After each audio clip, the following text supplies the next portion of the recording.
নাম বৃন্দাবন যুগল ভজন ধন মোহে করালো উপদেশ। অপূর্ব কথা। আমরা শেষের দিকে চলে এসেছি, ভগবান তত্ত্বে চলে এসেছি, সচ্চিদানন্দ তত্ত্বে চলে এসেছি। কি বললেন? বললেন আরাধ্য ভগবান ব্রজেশ তনয়স্তদ্ধামাং শ্রী বৃন্দাবনাং।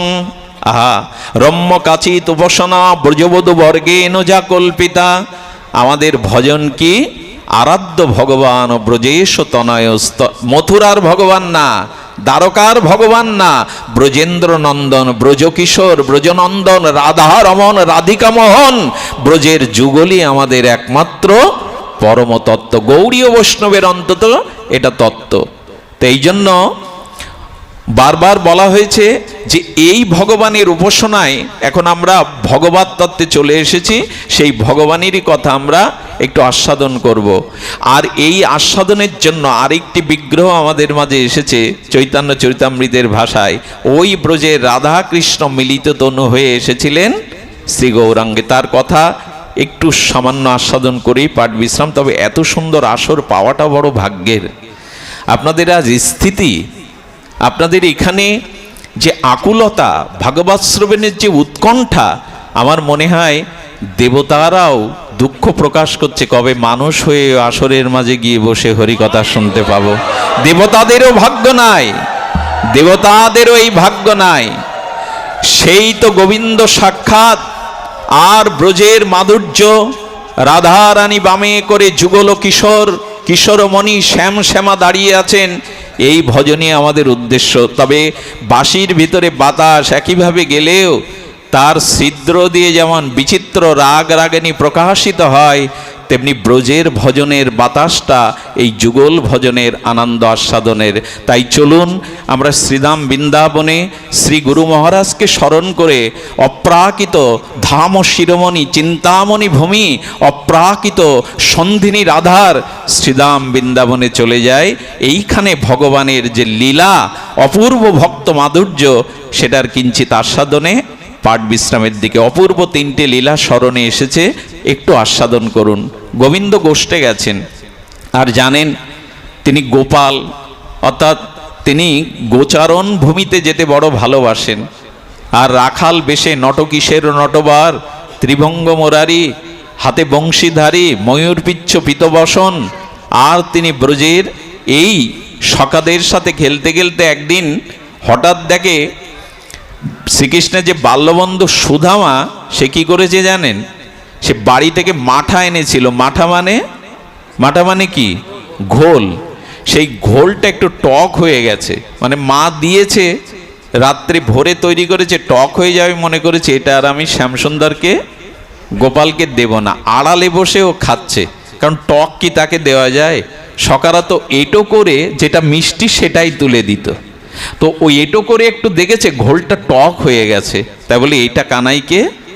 কানাই বলছেন বনভোজনের সময় সুদামা কোথায়? ভগবান তো অন্তর্যামী, বুঝতে পেরে সেই গাছের আড়ালে সুদামার কাছে গিয়ে বললেন, সুদামা এমন তো কখনো করিসনি, তুই তো আমাকে না খাইয়ে কিছু খাস না, আজ কেন আমাকে দিলি না? ও কিছু বলতে পারছে না, মাথা নিচু করে আছে। বলে বুঝেছি, আজকের প্রসাদটা খুব আস্বাদন হয়েছে, এই জন্য তুই ভাগ দিতে চাসনি, তাই না সুদামা? তবে তুই আমাকে এড়াতে পারবি না, তোর ওই অমৃত প্রসাদ আমি আজ পাবই। গোবিন্দ কি করলেন জানেন? ওর গাল শিভে যে প্রসাদটা লেগেছিল গালে এটো হয়ে, গোবিন্দ ওইটা মুখ দিয়ে চেটে খেতে শুরু করলেন, চাটতে শুরু করলেন। এই দৃশ্যটা ব্রহ্মা সহ্য করতে পারেনি। ব্রহ্মা বলে এটা কিসের ভগবান? ইনি কিসের আদি পুরুষোত্তম, যিনি লোকের গালের এটো চেটে চেটে খাচ্ছেন? ব্রজের ভগবানের এরকম ভক্ত বাৎসল্য, উনি ওইটা চেটে চেটে খাচ্ছেন। হ্যাঁ, ব্রহ্মা থেকে বিশ্বাস করতে পারেনি ইনি পুরুষোত্তম, ইনি অখণ্ড পরতত্ত্ব। তিনি গোবৎস হরণও করেছিলেন। ভগবান এমনি করে ব্রজের সখাদের যা কিছু পেতেন তা পরমানন্দেই খেতেন। তাদের এটোগুলো চেটে চেটেও পর্যন্ত আস্বাদন করেছেন। আর আস্বাদন কি জানেন? একদিন 11টা পাতা একটা গর্তের মধ্যে রেখে গোপাল বলছেন কি আজ আমাদের মাঝে খেলা হবে। কি খেলা রে? বলে ওই চোখ বন্ধ করে গর্ত থেকে পাতা তুলতে হবে। ওই 11টার মধ্যে একটা ছেঁড়া পাতা আছে, ছেঁড়া পাতাটা যার পাত্রে পড়বে, যার হাতে পড়বে আজকের খেলায় সেই পরাজিত। তা কি করবে? বললো যারা জিতবে তাদের কাঁধে করে ওই 1 কিলোমিটার যমুনার কদম্বের তল পর্যন্ত কাঁধে করে নিয়ে যাবে। দেখুন সখারা যে কাজ করতে যেতেন আগে কানাইকে স্মরণ করে ওর মুখের দিকে তাকিয়ে করতেন, জানতেন ওর মুখের দিকে তাকালে, ওর নাম নিলে কাজে আমরা জয়ী। প্রত্যেক সখারা পাতা তুলতে গিয়ে বলছে কানাই, কানাই যেন ছিদ্র পাতা আমার ভাগ্যে না পড়ে। তুলতে তুলতে 10 জন তুলেছে, ছেঁড়া পাতাটা আমার গোবিন্দের ভাগেই পড়েছে। ভগবান নিজে হেরে ভক্তকে আনন্দ দেন, তিনি তো অজিত, তাকে কেউ পরাজিত করতে পারে না, তিনি অজিত। কিন্তু ভগবান ইচ্ছাকৃত ভক্তের কাছে পরাজয়। এই সবাই বলছে কানাই তুই হেরেছিস। সুবল বলছে কানাই এক কাজ করে, হেরেছিস যখন আয় আগে আমাকে কাঁধে নে ওই 1/2 কিলোমিটার ওই যমুনার কদম্ব বলে আমাকে কাঁধে করে নিয়ে চল। গোবিন্দ একটু ছল করে বললেন আমি রাজপুত্র, আমি নন্দবাবার ছেলে যুবরাজ, আমার কাঁধে উঠবি? সখা তখন কনুই দিয়ে ঠেই দিয়ে বলছে তুই কোন বড় লোক, তুই আমি সম, নিচ হা। ভগবানকে বলা যায়?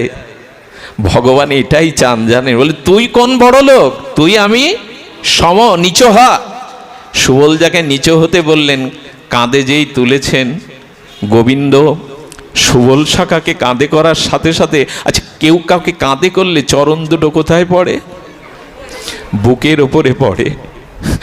সুবলের চরণ দুখানা বুকে যেই পড়েছে, শীতল পরশে ভগবান 2 হাত দিয়ে জড়িয়ে ধরেছেন, চরণ দুখানা জড়িয়ে ধরেছেন।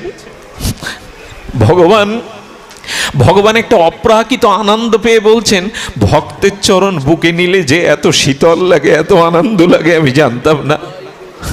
ভগবান করেছে কি, ভগবান ধীরে ধীরে চলছেন। সুবল বলছেন কানাই এত ধীরে চলছিস কেন? ভগবান চরণ দোকানা বুকে নিয়ে, আরো শুনুন, এদিকে লক্ষ্য দিন, ভগবানের চোখ থেকে প্রেমাশ্রু বিগলিত বিন্দু বিন্দু ধারায় সুবল সখার চরণে পড়ছে জল। আসলে গোবিন্দ আজ ভক্তের চরণ অভিষেক করছেন, বুকে জড়িয়ে ধরে পরমানন্দ পাচ্ছেন। চোখের জল যখন বিন্দু বিন্দু আকারে পড়ছে, সুবল বলছে সখা কানাইয়া, কানাই আমার পায়ে খুব শীতল জলবিন্দু পড়ছে কেন? কানাই তখন গোপন করে বলছেন, কানাইয়া সখা গোপন করে বলছেন আসলে ওই গাছে কাল বৃষ্টি হয়েছে তো, কিছু কিছু বৃষ্টির জলবিন্দু ফেলেছিল, ওই গাছকেই হয়তো জলবিন্দু তোর চরণে পড়ছে রে। ভগবান চোখের জলে ভক্তের চরণ অভিষেক করে বুকে জড়িয়ে ধরেছেন। এই হলো আমাদের ভক্তের ভগবান, এই হলো পরম নির্গুণ নিরাকার ব্রহ্মের সগুণ সাকার ভক্ত বৎসল লীলা সখ্য রস। এই রসের উপাসনা আমাদের, জানেন, আমাদের উপাসনা কঠিন না, আমাদের উপাসনা শুষ্ক না, আমাদের উপাসনা হলো ভক্ত ভগবানের এই অভিন্ন হৃদয়ের প্রেমের লীলা। এইটি আমরা জানতে পারতাম না। কৈশন রাধা প্রেম কৈশন মধুরিমা কৈশন তিয়ে ভাবি ভোর, মধুর বিন্দা বিভিন্ন মাধুরী প্রবেচ সাতুরি সার, বরজ যুবতী ভাবেরও আরতি সকতি হইত কার, যদি গৌর না হইত, যদি মহাপ্রভু না দিতেন, এই রস আমরা পেতাম না। এই রস ব্রহ্মা পাইনি, এই রস আনন্দ সিন্ধু ব্রহ্মা পাইনি। দেবতার কি কথা, মনি ঋষির কি কথা, এই ভজন মহাপ্রভু আমাদের দিলেন। যদি গৌর না হইত, এটা মহাপ্রভু দিতে এলেন। তো সখাদের চরণ পড়ে এভাবে করছেন। আর তো কথা নেই, রাধারানীকে যখন পেতেন না গোবিন্দ, তখন রাধা কুণ্ডের দিকে যেতে যেতে দেখতেন রাধারানীর চরণ চিহ্ন বৃন্দাবনের ধুলির ওপরে পড়ে আছে, রাধারানীর দিব্য চরণ চিহ্ন অঙ্কিত হয়ে আছে ব্রজের ধুলিতে। গোবিন্দ কি করতো জানো মা? রাধারানীকে সাক্ষাৎ না পেয়ে ওই চরণ ধুলিতে গোবিন্দ চুম্বন দিত বারবার। রাধারানীর চরণে, প্রেমময়ীর চরণে, তার দিব্য চরণ চিহ্নতে গোবিন্দ বারবার চুম্বন দিত এবং বুকে করে সেই ধুলি মাখত যখন রাধারানীকে সাক্ষাৎ পেতেন না। এখানে রাধারানীকে কোনো যুবতী, কোনো সুন্দরী ললনা মনে করবেন না, ভুল হয়ে যাবে। রাধা কোনো রক্তমাংসের যুবতী সুন্দরী নয়। রাধারানীকে যদি রক্ত মাংসের প্রাকৃত দেহ মনে করেন, আপনার ভজন সাধন অভিশপ্ত হয়ে যাবে, আর এগোতে পারবেন না। রাধারানী প্রেম দিয়ে গড়া, মহাভাব প্রেম কমে বাড়ি হয়, স্নেহমান প্রণয় রাগ অনুরাগ মহাভাব হয়। সেই মহাভাব স্বরূপিণী রাধা ঠাকুরানী, কৃষ্ণ গুণখনি, কৃষ্ণ কান্তা শিরোমণি। রাধারানী হলো ভাবের প্রতিমা, প্রেমের প্রতিমা, গোবিন্দের প্রসন্ন পূর্ণিমা। ভাব দিয়ে গড়া, প্রেম দিয়ে গড়া। রাধারানী কোনো রক্ত মাংসের যুবতী নয়। যারা পদাবলী কীর্তন শ্রবণ করেন তারা রাধা রানীকে কোনো নায়িকা বানাবেন না, রাধা রানীকে কোনো প্রাকৃত সুন্দরী রমণী বানাবেন না। রাধারানী প্রেমময়ী, ভাবময়ী। একটা নিমের পাতা চিবালে তিতো লাগবেই, কিন্তু কোনো মা যদি একটা ক্ষীরের শ্বাসে নিমের পাতা সবুজ রং দিয়ে চিবাতে দেয়, স্বাদ একা হবে কি? এক হবে না। তেমন রাধারানী রক্ত মাংসের তত্ত্ব নাই। রাধা কৃষ্ণ এক আত্মা দুই দেহধরী। রাধারানীকে রাধা কৃষ্ণ প্রণয় মহিমা লাদিনী শক্তি। স্বরূপ দামোদর গোস্বামী রাধা কৃষ্ণ প্রণয় মহিমা লাদিনী শক্তি। রাধারানী হলেন শ্রীকৃষ্ণের প্রণয় প্রতিমা, প্রসন্ন পূর্ণিমা। রাধারানী হলেন কৃষ্ণ প্রেমের বিকশিত রূপ, লাদিনী শক্তি, স্বরূপ শক্তির বৃত্তি। আচ্ছা, আয়নার মাঝে যখন শিশু নিজেকে দেখে আয়নার মাঝে, কিন্তু অবশ শিশু অন্য মনে করে তার সাথে খেলতে যায়, জড়িয়ে ধরতে চায়। তেমন রাধা কৃষ্ণ এক আত্মা, দুটো দেহ ধরে খেলা করছেন শিশুর মতো, নিজের সাথে নিজের খেলা। এখানে কোনো নারী পুরুষ তত্ত্ব, যুবক যুবতী তত্ত্ব, প্রাকৃত নায়ক নায়িকা তত্ত্ব নাই। যারা রাধা কৃষ্ণকে নায়ক নায়িকা বানায়, যারা রাধা কৃষ্ণকে কলঙ্কিত করে, এদের মুখে পাঠ, এদের মুখে কীর্তন শ্রবণ করা উচিত নয়। তাতে সনাতন ধর্মের বহুত ক্ষতি হয়েছে, আরো হতে পারে। নৌকবিলাস, বস্ত্রহরণ, এগুলো লীলা তত্ত্ব তো না জেনে শ্রবণ করতে যাবেন না। মনে যদি মানসিক বিকার এসে যায়, আপনি অভিশপ্ত হবেন। রাধারানীকে কোনো মানবী বুদ্ধি করা যাবে না। রাধারানী হলেন স্বরূপ শক্তি, লাদিনী শক্তি, স্বরূপা, সাধারণ তত্ত্ব নয়। এই জন্য রাধা রানীকে নিয়ে ছেলে খেলা যেন আমরা না করি, নৌকবিলাস, বস্ত্রহরণ, লীলাসনে যেন আমরা ছেলে খেলা না করি। এগুলো তত্ত্বের অধীশ্বর, এগুলো তত্ত্বের পরতত্ত্ব সীমা, এর উপরে কোনো সীমা শাস্ত্র দিয়ে যেতে পারেনি। সবশেষে আর দুটো লীলা বাকি অপেক্ষা করছে, অপূর্ব লীলা। আচ্ছা, রাধা রানী কোথায় এসেছিলেন? ওনার আবির্ভাব কোথায় হয়েছিল মা? একটু বলুন। বর্ষনাতে। সকলে বলুন, এতেই কল্যাণ হবে। বর্ষনাতে এসেছিলেন। এই দিব্য লাদিনী অধীশ্বরী, প্রেমময়ী, রাসেশ্বরী, ব্রজেশ্বরী, কৃষ্ণ প্রেমের প্রতিমা পূর্ণিমা রাধারানী। ধীরে ধীরে শশীকলার ন্যায় রাধারানী বড় হচ্ছে, হাঁটতে শিখেছে। মা কীর্তিদা বলছেন, কিশোরী, রাধারানীকে বলছেন, রায় কিশোরী, তুই এত বড় হয়েছিস, তেমন তো গৃহ কাজ করিস না। রাধারানী বললেন, মা কি কাজ করব বলে দাও, কি কাজ করব বলে দাও।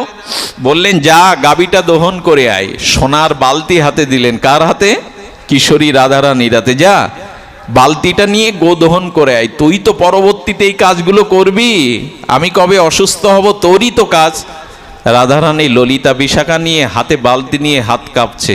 গোদহন তো কখনো করিনি ললিতা, বিশাখা গোদহন তো আমার দ্বারা হবে না। বলেছি কি, যা না, তুই যাতে হাত দিস তাকে বাধ্য হয়ে যায়, শান্ত হয়ে যায়। জানা গাভীর বাটে হাত দে।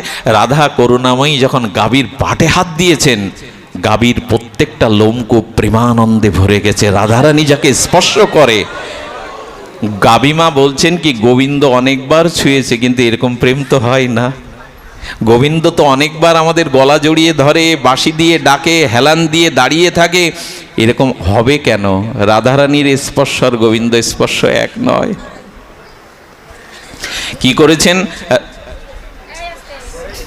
রাধারানী যখন বাট স্পর্শ করেছে, গাভী তখন বলছেন, একা রাধারানীর স্পর্শে যদি এই আনন্দ থাকে, আমার আনন্দটা আজ বাড়াতে হবে। অর্থাৎ আমি ছুটে গোবিন্দের কাছে যাই, আর রাধারানীও ছুটে যাক, যুগলে কেমন আনন্দ হয় দেখি।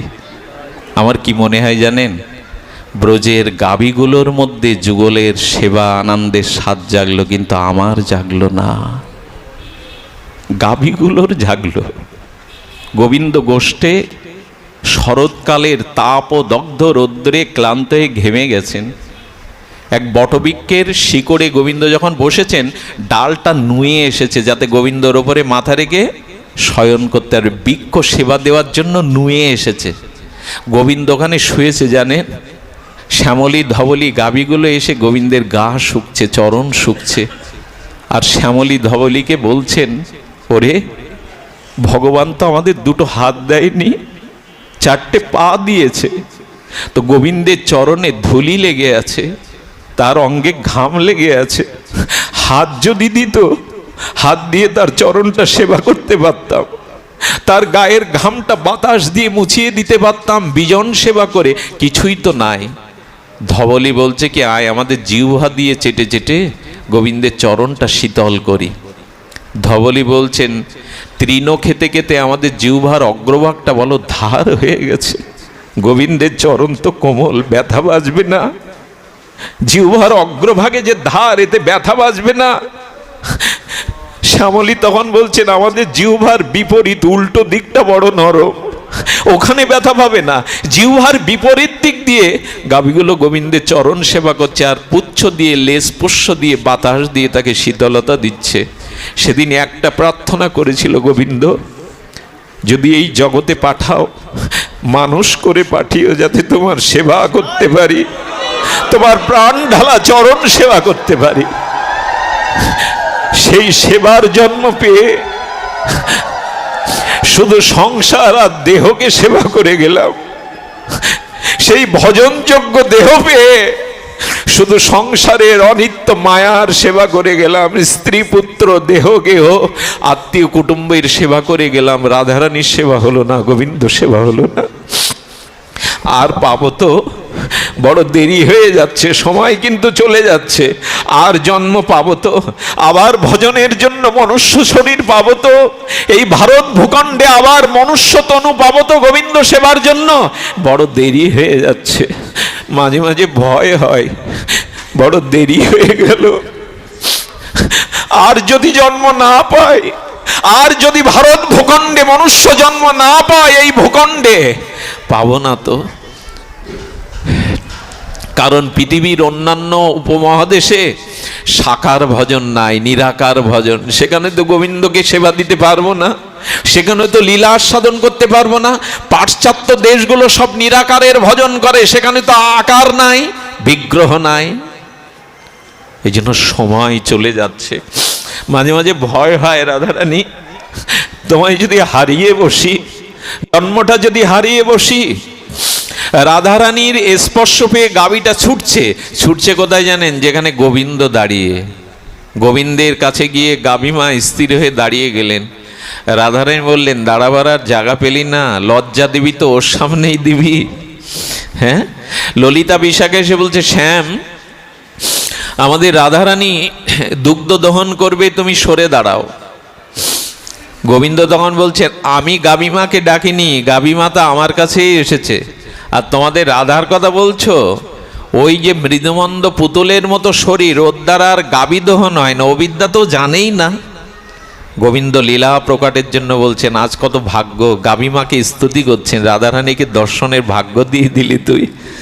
রাধারানীর একটু কটাক্ষ করে গোবিন্দ লীলাটাকে আরো পুষ্টিবর্ধন করবার জন্য বললেন, ললিতা তোমাদের এই পুতুলি, এই মোমের পুতুলি দুগ্ধ দহন করতে পারবে না, আরে গাভীমা ঝটকা দিয়ে দেবে, লাগবে। বললেন, তাহলে তুমি পারো, তুমি দেখাও, দহন করে তুমি দেখো। বলে, এটা আমি পারি, আমি মায়ের কাছে শিখেছি, বাবাকেও দেখেছি, এটা আমি পারি। বলে, দেখাও না। গোবিন্দ করেছেন কি, রাধারানীকে সামনে রেখে গোদহন করতে শুরু করেছেন। গাভীমাকে বলছেন, আমি সত্যিই জানি না, কিন্তু আজ তুমি দুগ্ধটা দাও। কিন্তু ঘটনাটা শোনার বালতি নিয়ে আছে, দুগ্ধ দহন কিন্তু যাত্রার পক্ষে সম্ভব না, ওটা মায়েদের ভালো জানা। রাধারানীর দিকে তাকাতে তাকাতে গোদহন করতে করতে দুধটা কিঞ্চিত পড়ছে বালতিতে, আর পড়ছে সব বাইরে। রাধারানীকে দেখলে গোবিন্দের আর বাইরের স্মৃতি থাকে না, প্রেমময়ীকে দেখলে করুণাময়ীর দিকে দৃষ্টি দিলে গোবিন্দের সব ভুল হয়ে যায়। জল তরঙ্গ হলে যেমন একটা লাঠি দেখালে লাঠিটাও, আচ্ছা আকাশের চাঁদটা সে তো অখণ্ড, বাঁকা না, পূর্ণিমার চাঁদ, কিন্তু জল যদি নড়ে চাঁদটা বাঁকা দেখা যায়। রাধারানীকে দেখলেই প্রেমে গোবিন্দের সব ভুল হয়ে যায়। ললিতা বলছে, বাহ, খুব ভালো দুগ্ধ দহন জানো শ্যাম, আরে দুধ তো অর্ধেক মাটিতেই ফেলে দিচ্ছ। বলেন, ও আমার তো লক্ষ্য যায়নি, দুগ্ধটা স্বর্ণ বালতিতে অর্ধেক পরিমাণ হলো।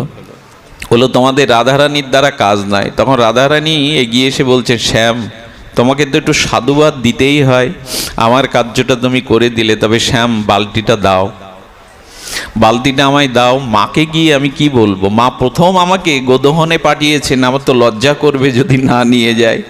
গোবিন্দ তখন বলছেন, কৃতজ্ঞতা অন্তত আমার কাছে রাখো, আমিই তো দহন করে দিলাম, যাও মাকে গিয়ে জানাও। মায়ের কাছে দুগ্ধটা রাধারানী স্বর্ণ বালতি দিয়ে বলছেন ললিতা বিশাখাকে, এই নাও মা দুগ্ধটা দহন দেখে আর গালে কীর্তিদাস সুন্দরী বারবার চুম্বন করছেন, আনন্দ দান করছেন। আর তিনি বিষভান রাজাকে ডেকে বললেন, এই দেখো আমাদের লাডলি কত দুগ্ধ। সেই দুগ্ধটা দেখে এত আনন্দ পেয়েছেন, দুগ্ধটা ওই শঙ্খ জলের মতো মা চারিদিকে ছড়িয়ে দিলেন, যাতে বর্ষণার সকলেই রাধারানীর দুগ্ধতে আনন্দ পায়, সকলেই যাতে প্রেম বিকাশ পায়। সমস্ত বর্ষণাতে যেন উনি পুষ্পবৃষ্টির মতো দুগ্ধটা ছড়িয়ে দিলেন। আর একদিনের লীলা বলেই আজকের পাঠ বিশ্রাম। লীলাটা বড় অপূর্ব, বলছি লীলাটা বড় অপূর্ব। সেদিন হয়েছিল, আপনারা জানেন রাধারানী সখীবৃন্দা ব্রজের ততি সুন্দরীগণ, এই গোপীগণ সবসময় গোপনেই ভজনা করত, তাদের ভজনটা ছিল গোপনেই। জানেন, কৃষ্ণের কথা মনে পড়ে যখন চোখে জল আসতো রান্না করতে করতে, তখন জটিলা কুটিলা বা শাশুড়িরা বলতো, কি চোখে জল কেন?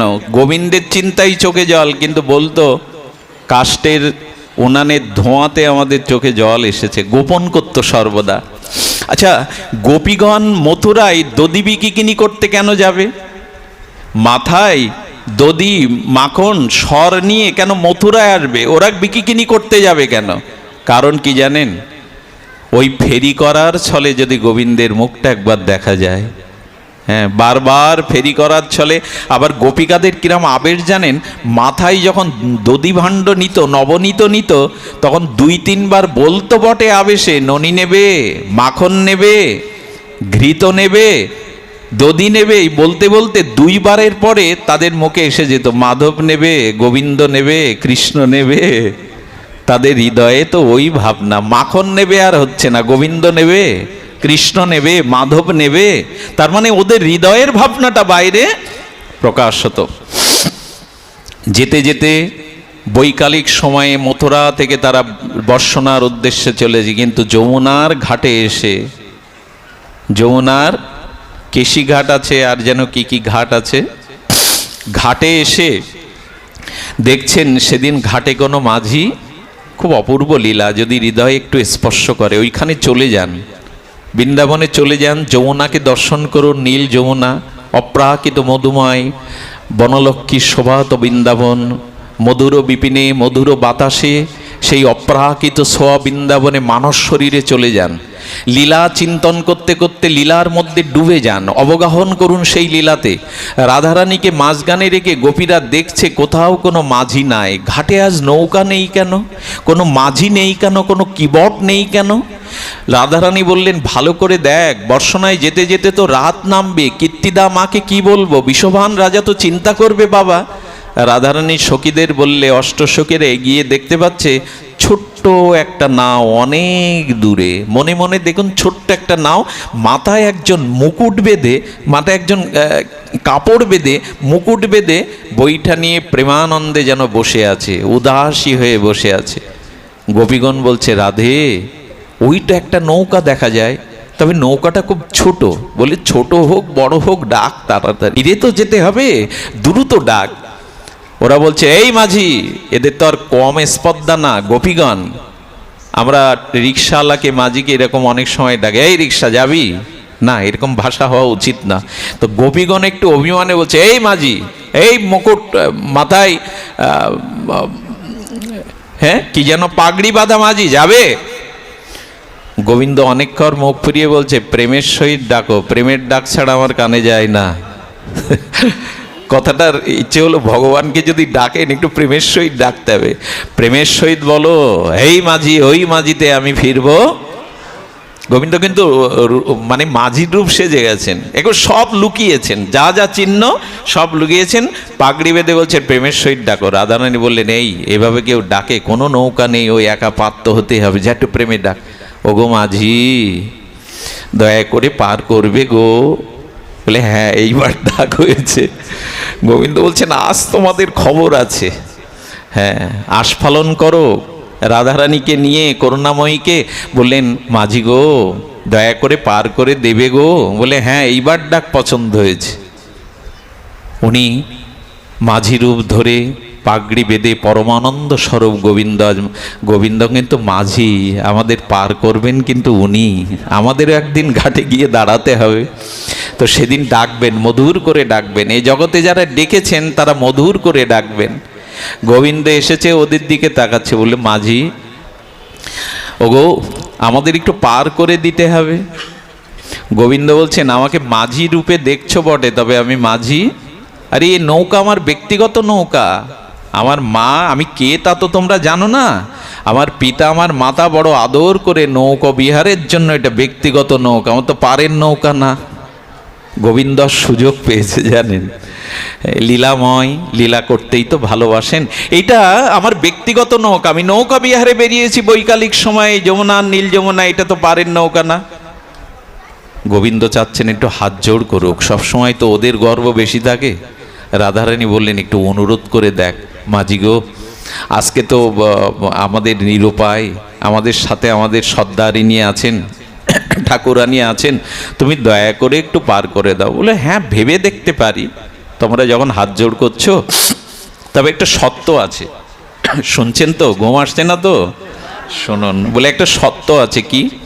বলে, আমার যে নৌকা তাতে 2 জন তোলা যাবে না, তবে তোমাদের মধ্যে যার বিশেষ প্রয়োজন তাকে পার করতে পারি। রাধারানীর দিকে তাকে, যে রাধারানী অবনত মস্তকে ঘোমটা দিয়ে, ব্রজবাসীদের তো ঘোমটা থাকে, রাধারানী তো সবার সামনে মুখ খোলেন না। রাধারানী তখন বলছেন সখীদের, রাধে কি করব, তো এক পার করতে চাইছে। রাধারানীকে তখন ললিতা বিশাখা তো বিশেষ বুদ্ধিমতী, বললেন রাজি হয়ে যা। রাধারানী বলছে, রাজি হয়ে যা, আমি যেই উঠবো তোরাও লম্পঝম্প দিয়ে উঠবি, পার তো একসাথে হতেই হবে, তবে ওর কথা মেনে নেওয়া ছাড়া আজ বিকল্প কোনো।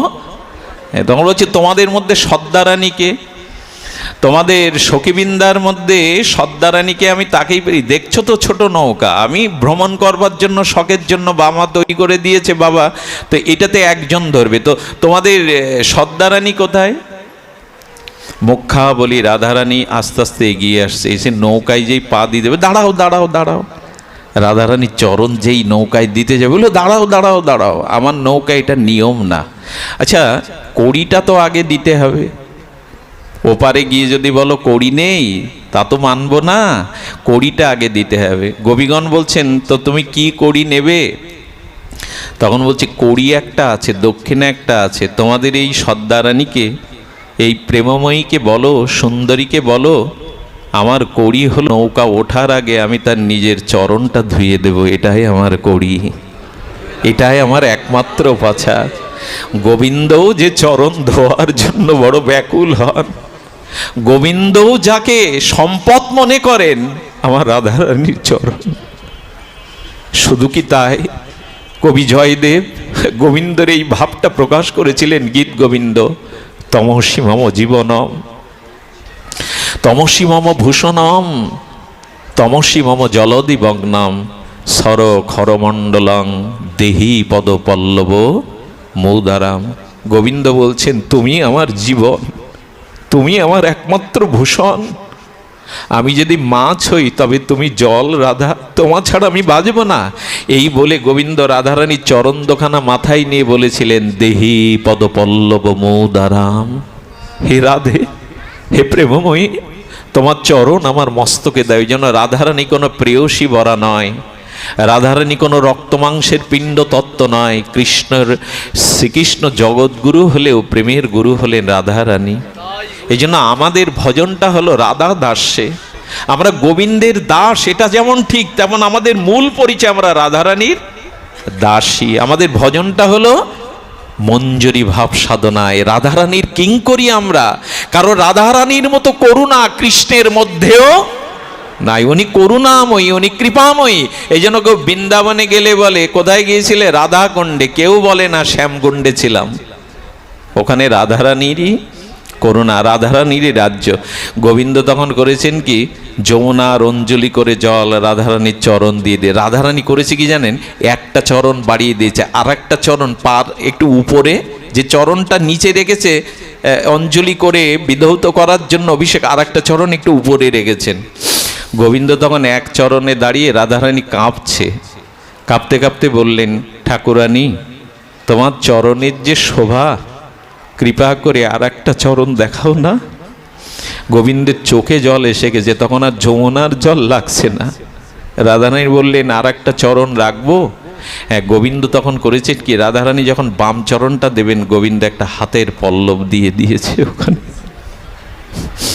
কত স্বাদ তার, কত অভিলাষ তার প্রেমময়ীর চরণের স্পর্শ নেওয়ার জন্য। আমি সাবধান করছি বারবার, এখানে রাধারানীকে কোনো মানবী বুদ্ধি করবেন না, কোনো রক্তমাংসের বুদ্ধি করবেন না। রাধারানী গোবিন্দের প্রেমের গুরু, উপাসনা তত্ত্ব। রাধারানীর চরণটা যখন হাতে রেখেছেন, গোবিন্দের আর যমুনার জল লাগছে না, নয়ন জলে অভিষেক করছেন রাধারানীর চরণ। রাধারানীর কাছে কেউ গোবিন্দের কোলে, কেউ গোবিন্দের কাঁধে উঠে বলে তোমরা বসেছ। বলল, আমাদের আর উপায় নেই মাঝি, তুমি এমন কিছু করো না, যাকে তরণীতে বসিয়েছ, এই তরণীতে যে বসেছে, এই তরণী হাজার মানুষ নিলেও ডুববে না, যেখানে রাধারানী থাকে ডুববে না গো। আমাদের প্রেমময়ী আছেন, ডুববে না, তুমি আমাদের পার করে দাও। গোবিন্দ নৌকাটা ঘাট থেকে ছেড়েছেন বটে, কিন্তু এগোচ্ছেন না। ঘাট থেকে ছেড়েছেন কিন্তু নৌকাটা এগিয়ে যাচ্ছে না। হ্যাঁ, ব্রজ সুন্দরীগণ বললেন, মাঝি সবই তো হলো, তোমার নৌকা যে এগোচ্ছে না, তোমার নৌকা তো এগোচ্ছে না। গোবিন্দ তখন বললেন কি, আজকে ইচ্ছা পূরণের দিন, তো আপনারা মনে মনে চলে গেছেন তো ওই জায়গায়, চলে যান। যদি একবারও মনে মনে এই লীলা স্পর্শ করতে পারেন, বাধা পড়ে যাবে রাধারানী, হৃদয় থেকে আর ওটা মুছে ফেলতে পারবেন না। পাথরের উপরে দাগ পড়লে যেমন হাজার বছরেও মোছে না, এই লীলাগুলো সামান্য হৃদয়ের স্মরণে যাদের দাগ কেটে যায়, এটা কোটি জন্মেও তা মোছে না। প্রেমময়ী তো ওইখানে উঠে গোবিন্দ বললেন, দেখুন মাঝি আমি বটে, তবে এই হাল টানবার মতো আমার শরীরে বল নেই, আমি বড় ক্ষুধার্ত, এখন যদি আমাকে ক্ষুধা নিবৃত্তি না করাও, তাহলে নৌকার চলে ওপারে। ভগবানের ক্ষুধা লাগে কখন? বাচ্চারা খেলতে খেলতে যখন ছুটে মার কাছে আসে, দেখুন মাকে দেখলেই ছেলে আগে বলে বসে, মেয়েরা আগে বলে বসে, মা ক্ষুধা লেগেছে।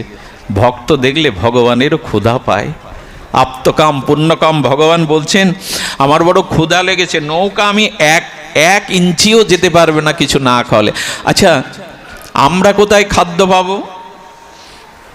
গোবিন্দ তখন বলছেন, তোমাদের ওই যে দধিমানদের যে ভাণ্ড আছে, ঘট আছে, মৃত্তিকার ভাণ্ড, ওতে তো দধি মাখন সর কিছু আছে। রাধারানী তখন বললেন, যেটুকু অবশিষ্ট আছে ওটুকু দিয়ে দে।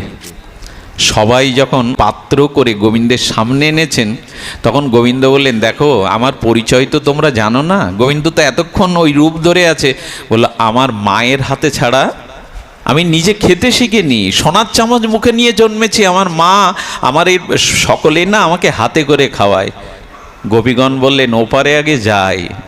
হ্যাঁ, তুমি আমাদেরও চেনো না, আজকে যা বলছো পারের জন্য মেনে নিচ্ছি, তবে হাতে করে খাওয়ানো, আমরা পরপুরুষের দিকে তাকাইও না। আর গোপী ওদের দিকে দেখে বারবার মনে হচ্ছে, রাধে একে চেনা চেনা মনে হচ্ছে, চেনা তো হবেই। গোবিন্দ তখন বলছেন কি, শোনো, হাতে করে না খাওয়ালে, আমি ছোটবেলা থেকে সোনার চামচ মুখে নিয়েই জন্মেছি। গোপীগণ যেই মাখন তুলে দিতে যাবে, গোবিন্দ বললেন, হাত মুখ সরিয়ে নিয়েছেন। কেন জানেন? তোমাদের গায়ে না, তোমাদের হাতে না ওই সুগন্ধ না, আর সুগন্ধ না হলে আমি সে হাতে খাই না। বুঝতে পারছেন তো কোথায় যেতে চাচ্ছে? প্রেম টেনে নিয়ে যাচ্ছে। বললেন এক কাজ করো, আমি তোমাদের হাতে, আরে তোমাদের হাতেই তো গন্ধ নেই। যারা খুব হরিনাম করে না, যারা খুব, যাদের চিত্তটা খুব নির্মল, যারা যুগল লীলা স্মরণ করে বৃন্দাবনের, এদের গায়ের ঘামটাও পবিত্র হয়ে যায়। এদের গায়ে প্রসাধনী মাখা লাগে না, সেন্ট পারফিউম মাখা লাগে না, একটা দিব্য গন্ধ বেরোয় তাদের গা থেকে। কারণ পৃথিবীর সমস্ত দিব্য গন্ধ রাধারানীর চরণে, রাধারানীর চরণ থেকে এই ফুলগুলো গন্ধ পেয়েছে। মাটির যে গন্ধ ফুলগুলো পরাগরেণুতে দেয়, ওটা রাধারানীর চরণের গন্ধ।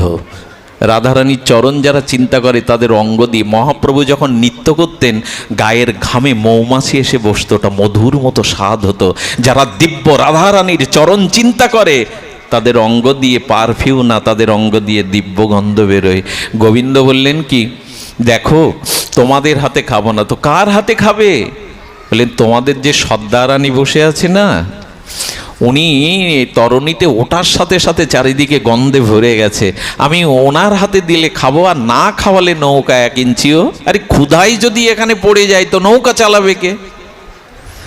রাধারানী কি বলছেন, চল ঝাঁপ দেব, তবু হাতে করে কাউকে। ললিতা বলছে, রাধে আজ আর উপায় নেই রে, হাত জোড় করেছে, ওরে আমাদের কথা তো তুই ফেলিস না, আমাদেরও কি রাগ হচ্ছে না, একবার পার হয়ে ওপাতে যেতে দে। তো একটু মেনে নে রাধা।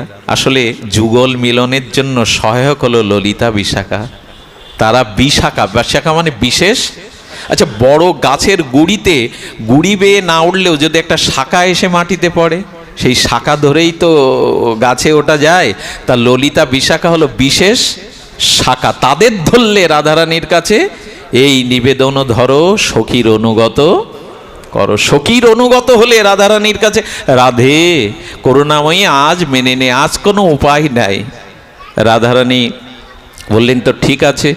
রাধারানী সামনে এসে যেই গোবিন্দের বদনে তুলে দিয়েছে, আহা, রাধের শ্রীহস্তে পাওয়ার স্বাদ গোবিন্দের কত, আজ যেন শতধিক অমৃত মতো সেই হাতের স্পর্শে অনুভূতি হচ্ছে। আর একটা কথা ছিল দুর্বাসার, রাধারানীর হাতের পরিপাকের যারা রন্ধন খাবে, প্রসাদ পাবে, তারা দীর্ঘজীবী হবে, তাদের দীর্ঘ আয়ু হবে, তাদের শরীরে অযুত বল আসবে, সাত্ত্বিক বল।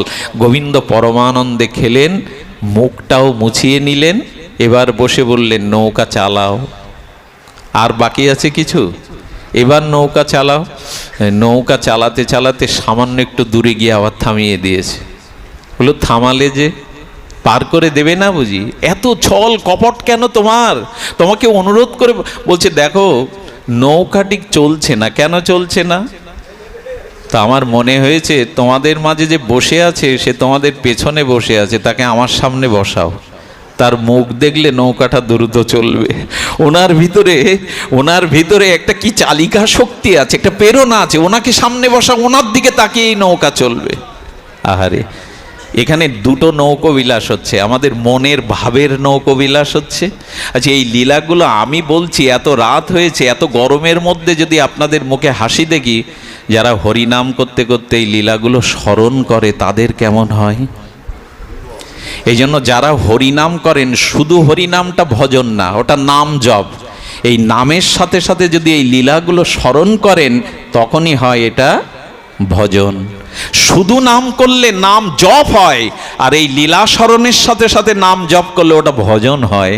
ওটা আপনাকে ব্রজে টেনে নেবে রাধারানী। রাধারানীকে বলছেন, রাধে যত কিছু বলবে আজ মেনে নেওয়া ছাড়া, নৌকা মাছ দরিয়ায়, এখানেই যদি ও অনাস্থা প্রকাশ করে তাহলে আর আমাদের উপায় নেই। গোবিন্দ তখন বলেছেন কি, সামনে এসে বসাও, তোমরা পেছনে সরে যাও। রাধারানী সামনে এসে বসেছে, কিন্তু বসলে কি হবে? রাধারানী কটাক্ষ অন্যদিকে চেয়ে তখন বলছে, তোমাদের সখীকে বলো যদি বাঁ দিকে তাকায় ও ঘাটে আর যাবে না, নৌকা কেশি ঘাটের দিকে যাবে, নৌকা না অন্য ঘাটে যাবে, আমার দিকে তাকাতে বলো।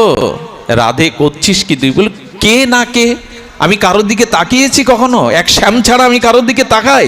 তোরা যা বলবি তাই মেনে। রাধে আজকে দয়া করে একটু তাকা না, একটু ওর দিকে তাকা, না হলে তো নৌকা মাছ দরিয়ায়।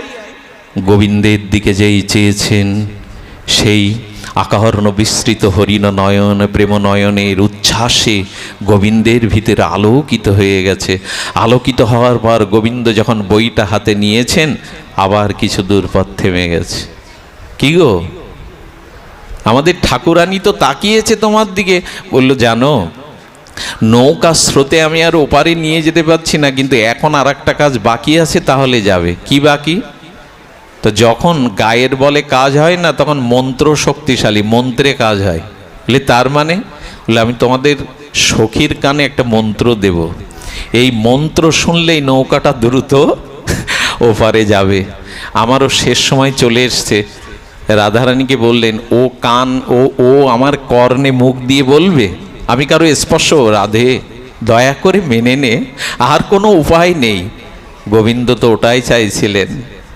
তার মুখশোভা, তার কর্ণের কাছে মুখটা নিয়ে গিয়ে কি মন্ত্র বলেছিলেন জানেন? রাধা মোহিনী, রাধা কৃষ্ণ মোহিনী। যেই রাধা কৃষ্ণ মোহিনী মন্ত্র দিয়েছেন, রাধারানী বুঝতে পেরেছেন ইনি শ্যামসুন্দর ছাড়া আর কেহ নাই। রাধা কৃষ্ণ মোহিনী যেই মন্ত্র দিয়েছেন, সেই রাধারানী রাধারানীর সঙ্গে সঙ্গে পাগড়িটা উল্টে দিয়েছেন। গায়ের বসনটা টেনে নেওয়ার সাথে সাথে দেখে সেই পীতবরণ, সেই শ্যামসুন্দর মদনমোহন, সেই ময়ূর পিচ্ছ, সেই আনন্দে উদ্ভাসিত রাধা মাধবের নৌকো বিহারের সঙ্গে সঙ্গে সন্ধ্যার আকাশে পূর্ণিমার চাঁদ উঠল। বাতাসগুলো দক্ষিণা পবন হয়ে বইতে লাগলো। ষড়ঋতুর ফুল একই সাথে উচ্ছ্বসিত তরঙ্গমালায় সৌরভ বিলাতে লাগলো। দেবগণ পুষ্পবৃষ্টি করতে লাগলো। সমগ্র যমুনা উচ্ছ্বলিত হয়ে উঠল। বৃন্দাবনের সকলে আনন্দ নিমগ্নে এই যুগলের নৌকো বিলাসে আনন্দে প্রভাবিত হয়ে গেল। বৃন্দাবন আনন্দ তরঙ্গে বিভাবিত হয়ে গেল। এখানেই রাখি রাধা মাধবকে, রাখবো নৌকায় না, রাখবো হৃদয়ের ভাবের নৌকায়। রাধা মাধবকে হৃদয়ে বসান, রাধা মাধবকে হৃদয়ে স্থান দিন। রাধা মাধবের যুগল ভজনই হোক আমাদের একমাত্র উপাস্য। আমি শান্তদাকে কি বলে ধন্যবাদ দেব? এই ছেলেটা, তার কথাতেই প্রথমে আমি ট্যাকেরহাট এসেছিলাম। ও বারবার এই রাস্তাটার দুরবস্থা দেখে আমাকে দূর থেকে আসতে হয়, কিন্তু না আসলে ভুল করতাম। ওকে অনেক বকাও দিয়েছি, গালাগালি দিয়েছি, দাদা এই রাস্তায় যাওয়া সম্ভব না,